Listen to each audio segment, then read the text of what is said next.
अस्सलाम वालेकुम जी, काश्तकार भाइयों, आज की वीडियो आपके लिए बहुत ज़्यादा अहम होने वाली है। जंतर की काश्त करने वाले जो हैं काश्तकार हज़रात, उनकी मौजें लगी हुई हैं, मुँह मांगे रेट उनको मिल रहे हैं।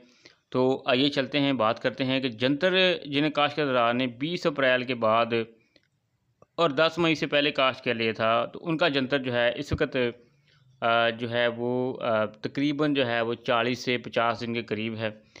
तो यही वो जंतर होता है जो कि बकरों-शतरों के लिए बहुत ही पसंदीदा खुराक होती है, नरम जंतर होता है।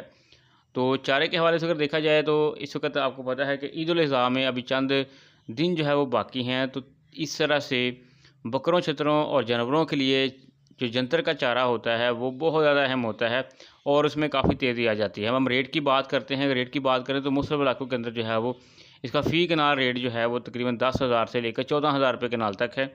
अगर फ़ी मन की भी बात करें तो 800 से 1000 रुपए फ़ी मन जो है वो खेतों से उठाकर लेकर जा रहे हैं।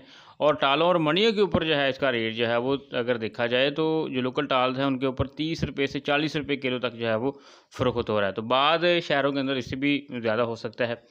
तो आप हमें बताएँ कि आपका जो है वो जंतर का रेट आपके एरियाज़ में क्या चल रहा है, ताकि दूसरे काश्तकार हज़रात को मालूम हो सके। तो काश्तकार भाइयों, हमने इससे पहले भी आपको बताया था कि बरवक़्त जंतर काश्त करने से आप बेहतर मुनाफ़ा जो है कमा सकते हैं। अगर आपका जंतर जो है वो 200 मन भी निकलता है फ़ी एकड़, तो आप अंदाज़ा लगा सकते हैं कि अगर 800 रुपए मन भी हो तो ये 1.5 लाख रुपए तक आपको इनकम देता है।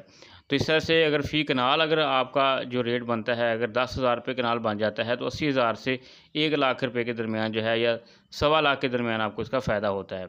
तो बाज़ एरिया के अंदर जो है वो रेट बेहतर हैं, बल्कि ज़्यादा एरिया में रेट बेहतर हैं। उसकी वजह ये है कि इस दफ़ा जो है ज़्यादा जंतर भी काश्त नहीं हुआ, क्योंकि गंदम की कटाई के बाद जो है पानी भी असर इतना ज़्यादा नहीं आया था और बारिशें भी इतनी खातिर ख़्वाह नहीं हुई, लिहाजा जंतर की काश्त कम है और रेट ज़्यादा है।